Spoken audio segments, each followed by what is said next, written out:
తూర్పుగోదావరి జిల్లా బిక్కవోలులో deputy CM Pawan Kalyan పుట్టినరోజును జైన సైనికులు ఘనంగా నిర్వహించారు. ప్రాచీన ఆలయాల్లో ప్రత్యేక పూజలు చేశారు. తల్లిదండ్రులు లేని పిల్లలకు, దివ్యాంగులకు నగదు పంపిణీ చేశారు. పేదలకు దుప్పట్లు పంపిణీ చేశారు. మొక్కలు నాటి పర్యావరణ పరిరక్షణకు కృషి చేయాలని పిలుపునిచ్చారు జన సైనికులు.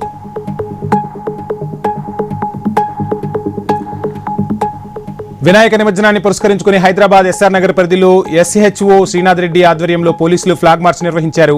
ఎస్ఆర్ నగర్ లో మొత్తం 260 విగ్రహాలు ఏర్పాటు చేశారని, ప్రతి విగ్రహానికి జియో ట్యాగింగ్ ఏర్పాటు చేసి నిమజ్జనం అయ్యే వరకు కానిస్టేబుల్స్ ను కేటాయించామన్నారు అధికారులు.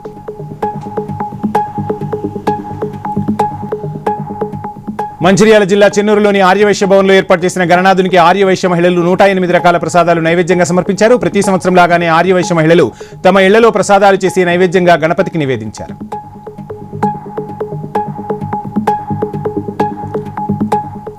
పెద్దపల్లి జిల్లా వ్యాప్తంగా ఫోటో స్టూడియోల బంద్ విజయవంతమైందని ఫోటో వీడియోగ్రాఫర్స్ వెల్ఫేర్ అసోసియేషన్ జిల్లా అధ్యక్షుడు పోగుల విజయ్ కుమార్, జిల్లా ప్రధాన కార్యదర్శి మహమ్మద్ ఇర్ఫాన్ తెలిపారు. కొత్త రేట్ల అమలు కోసం జిల్లా వ్యాప్తంగా ఫోటో స్టూడియోలు బంద్ నిర్వహించారు. పెరిగిన ముడిసరుకుల ధరలు, ఫోటో స్టూడియోల నిర్వహణ భారం కారణంగా కొత్త రేట్లు అమలు చేయాలని పిలుపునిచ్చారు.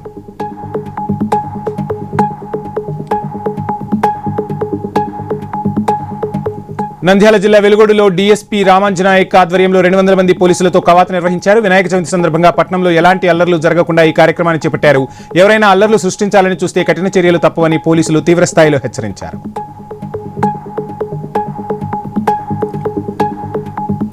శ్రీ సత్యసాయి జిల్లా కదిరిలో వినాయక నిమజ్జనం వైభవంగా నిర్వహించారు. నిమజ్జనంలో పాల్గొన్న కదిరి ఎమ్మెల్యే కందికుంట వెంకటప్రసాద్ ప్రజలతో ఉల్లాసంగా గడిపారు. ఎక్కడా ఎటువంటి అవాంఛనీయ సంఘటనలు జరగకుండా దాదాపు 1000 మంది పోలీసులతో గట్టి బందోబస్తు ఏర్పాటు చేశారు.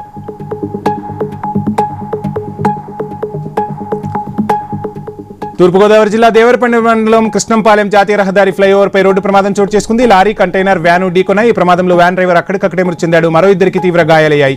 విశాఖపట్నం నుంచి నెల్లూరు వెళ్తుండగా ఈ ఘటన చోటు చేసుకుంది.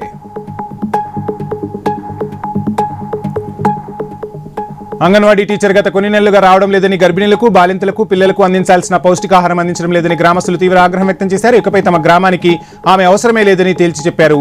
వేరే టీచర్ను నియమించాలని గ్రామస్తులు డిమాండ్ చేశారు. జాతీయ రహదారిలో భూములు కోల్పోయిన వారికి న్యాయం చేయాలని డిమాండ్ చేస్తూ మెదక్ జిల్లా కుల్చార మండలం అప్పాజీపల్లిలో గ్రామస్తులు నిరసన వ్యక్తం చేశారు. మెదక్ హైదరాబాద్ జాతీయ రహదారిపై రైతులు బైఠాయించి రాస్తారోకో నిర్వహించారు. తాము కోల్పోయిన భూములను తమకు తిరిగి ఇప్పించి న్యాయం చేయాలని డిమాండ్ చేశారు రైతన్నలు.